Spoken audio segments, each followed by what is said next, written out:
Tonom is a detective who is scared that no girl will ever want him because he's invisible. However, when his blind coworker notices him and starts giving him attention, he falls for her and rizzes her up, so he can start a life with her. The story begins when Tonom arrives for work and is noticed by his blind subordinate, Yako.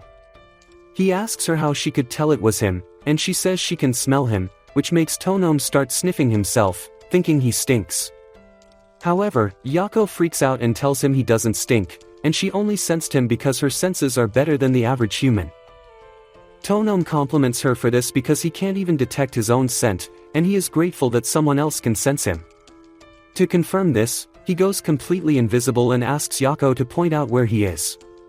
Yako listens closely to his footsteps and realizes he is at the door, and Tonom confirms this. Realizing she's the only one on the planet who can find him, his heart begins to race, so he asks her to join him for dinner that evening. Yako is shocked because she wasn't expecting to be asked out like that, but she agrees to join him. On the way, Tonom asks if she has any preferences or allergies, but she says she's cool with anything since she doesn't go out that often. Realizing she might not know any restaurants, Tonom offers to take her to a spot and begins leading her there.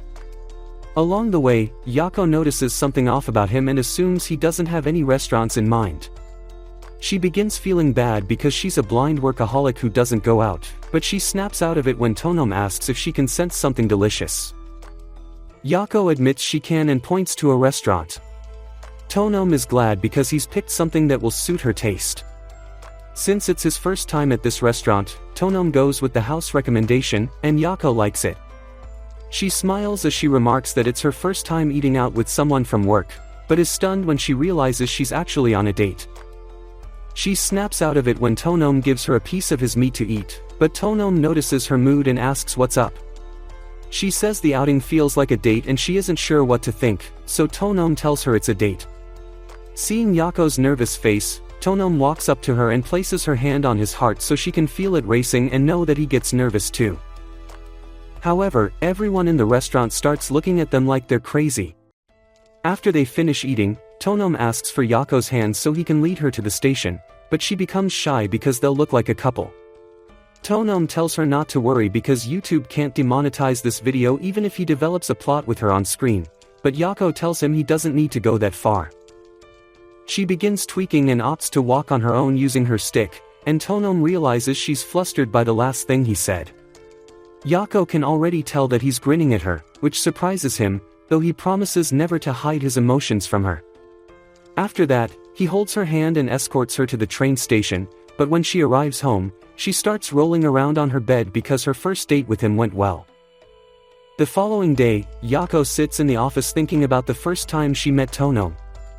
Back then, he seemed so nice to her, and his voice was so soothing that she would wet the floor after hearing him.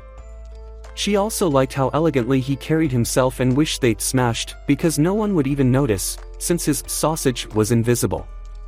Currently, Yako dismisses the thought because she only went out with him once, but she wonders what he thinks of her. She also wonders what life is like for him because normal people can't see him, which makes her ask if he wishes she could see him. Tonom tells her he doesn't really care much about it because he is used to being invisible, but he is grateful that Yako is okay with feeling him instead. That afternoon, Yako bumps into Jirashi, her colleague, who saves her from falling to the ground. At the office, Yako bumps into Kikira, another colleague, who helps her to her table. While the others are working, Yako asks if they notice anything strange about her appearance, and Jirashi realizes she might be trying to impress someone.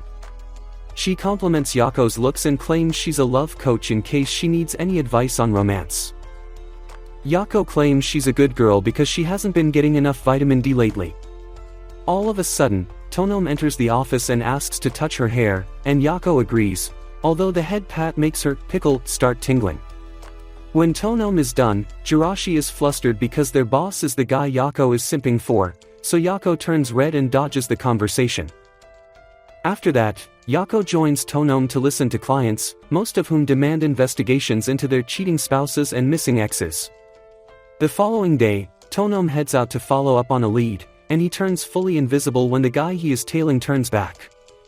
As the guy walks away, Tonom remarks that life as an invisible man is great, but he eats those words the moment he runs into a kid who can't see him. In the meantime, Yako is in the office listening to an audiobook about how to make happy sounds in the bedroom. When Jirashi asks what she's listening to, she lies that it's a normal audiobook to avoid being called a plot addict. Jirashi finds the book cool but mentions that she can't really follow what's being said, which shocks Yako because Jirashi is a wolf. Jirashi explains she isn't great at hearing or sniffing stuff by default and can only do it when she's locked in. Yako says she knows because she's checked Jirashi's reports. She then asks Jirashi for help reading a receipt on her table and finds that Jirashi spent a lot of cash on McDonald's. Jirashi says she's on heat and that her appetite has gotten worse, so Yako smiles and tells her to get a man instead and stop spending company funds on food.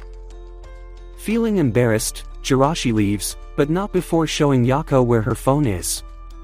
Later, Yako checks the time and realizes Tonome has been out for so long. A bit later, Tonome returns, but when Yako calls out to him, he ignores her, so Jirashi tells her no one's there. Kikira then notices blood stains on the floor and assumes Yako is hurt, but Yako denies being injured. Afterward, she figures the blood is from Tonome and heads to his office with a first aid kit to see what's up. When she arrives, Tonome scoffs because he can't fully hide himself whenever she's around, so he reveals that he ran into some trouble earlier. Before now, he had hosted a married goblin couple and proved that the husband was a serial cheat. The wife was pissed and threatened to air fry her husband's sacks for sleeping around, while the cheating goblin was upset that his wife sent a detective after him. When Tonome saw things getting out of control, he tried to calm them down but ended up getting hurt. Presently, Tonome narrates everything that happened to Yako, who feels bad for him, but Tonome tells her not to stress because he and his client are fine. He finds it weird that his blood ceases to be invisible when it leaves his body and reveals that his clients were shocked when they saw it. However, Yako is bothered because his injury looks deep, and he notices she's worried. While he dresses the wounds, he tells her the injuries aren't that bad and that it only looks worse because he bled more than expected. However, Yako is scared because if he bleeds too much, he might die, so she asks if there's anything she can do to help. Since she's persistent, Tonome tells her to help with the bandage, and then he reveals he snuck into the office so she wouldn't be worried about him. While he covers his wound, he mentions that he feels ticklish around the area and also reveals that he's naturally ticklish. When Yako asks if she can tickle him, Tonome refuses because it might lead to something else. After they are done, they leave the room and realize the other employees have closed for the day, so Tonome says he'll stay back and write a report. Yako feels bad because she's going home while Tonome will be working overtime, so she decides to order some supplies for him. She then suggests they take a break together when she's done with work, but Tonome decides to take the break now and complete his job later. At first, he makes her some tea to help her feel relaxed, and Yako enjoys it, saying that it tastes good. Deep down, she wants to go out on another date with Tonome, but is scared because she thinks the previous date was a one-time thing. She figures she could just ask him out herself and decides to shoot her shot, so Tonome smiles because he was just about to ask her to dinner. He says he found a place he wants to show her, so Yako agrees to pick a day for their next date. The following day, Tonome leads Yako to an elven restaurant to get a special tea combo. As they are presented with multiple tea blends to choose from, Yako becomes a bit confused and decides to go with the one Tonome gave her the day before, as she liked it. Karma, the bartender, reveals that he's the one behind the tea blend, and he recommended it for Tonome because he asked for a tea blend to make a girl happy. He teases Yako that Tonome will ask her out soon, but that's when his wife, Light, shows up and drags him away. While Yako awaits her order, she asks Tonome if he found this restaurant for her. She itches to know if he researched this place because of her, but she becomes shy because she's asking lots of questions. Tonome confirms her suspicions and compliments her intuition, but she claims she isn't smart because she doesn't know many things. One thing she'd like to know is what Tonome looks like, and she hates that she can only work with her imagination. Tonome notices and allows her to touch his hands, and she realizes his fingernails are well kept. Tonome says it's because of the ladies, and Yako understands because she doesn't like it sharp and rough. As Tonome holds her hand, she becomes flustered and starts thinking that he can see right through her. But before things can get interesting, Light shows up with their order and ruins their moment. That afternoon, Yako asks Jirashi about Tonom's fashion sense, so Jirashi mentions that Tonom wears a suit all the time. When Kikira asks Yako why she's asking, Yako says she wants to go shopping for herself. Jirashi pieces things together and figures she wants to go on a twin date with Tonom, so she gets fired up and offers to take Yako shopping. At the mall, Yako tries out different outfits, and all of them look good on her.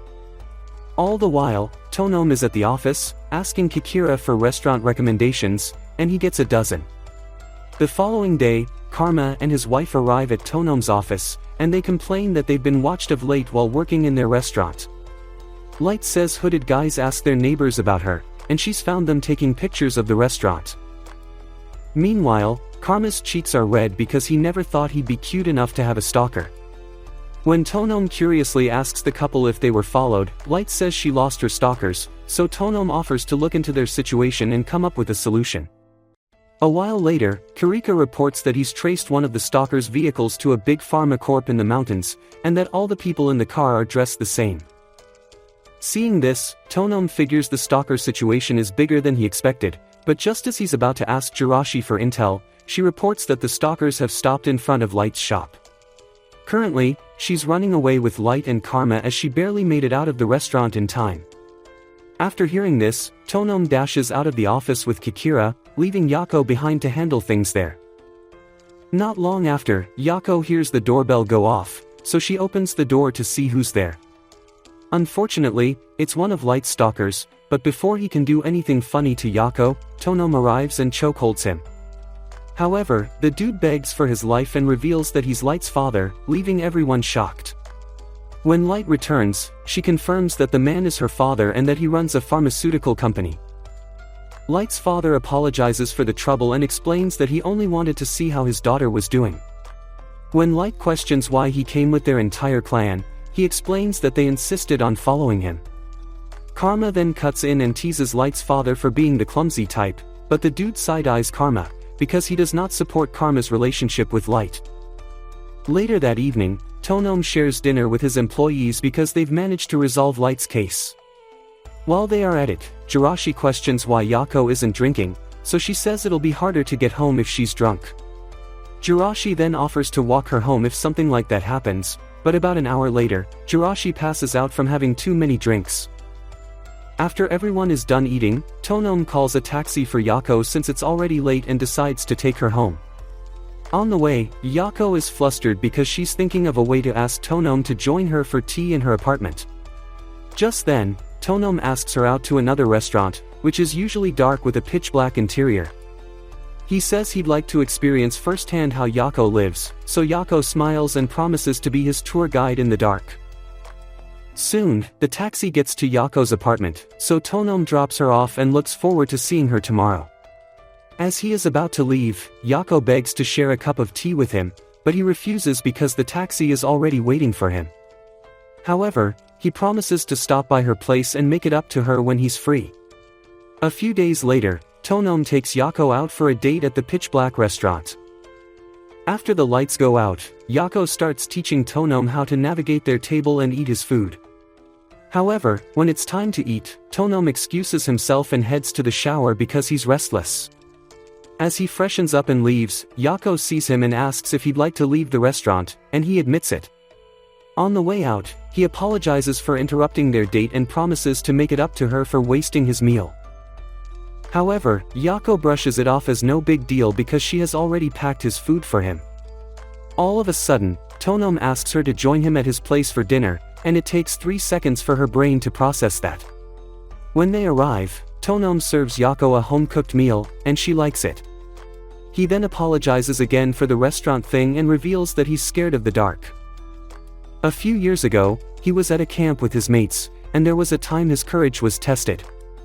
He and the other kids were told to hold a candle and walk up a mountain road, but along the way, his partner left him behind and he was all alone. As a result, he fell on his face and started bleeding, and even though he picked himself up and waited for someone to find him, no one did. Eventually, he gave up on waiting and managed to make it back to the cabins, but that was when he figured that no one knew he was gone. He was in tears as a result, and he realized this issue was because he was invisible. As Tonome narrates this in the present, Yako assures him that she could never ignore him because she knows how he sounds, smells, and moves, and she can also tell how he feels without looking at his face. She reveals that she would miss him if he left and wouldn't stop until she found him. Realizing what she just said, Tonome asks her to be his girlfriend, and the request throws the chick off. Deep down, she thinks Tonome might want to smash because that's what couples do, but Tonome says he's a gentleman and decides to hug her to make her feel comfortable. That brings us to the end of today's video. If you watched up to this point, let's confuse the fake anime watchers by commenting, "Sweet plot." Don't forget to like and subscribe, and let me know if you want episode 2.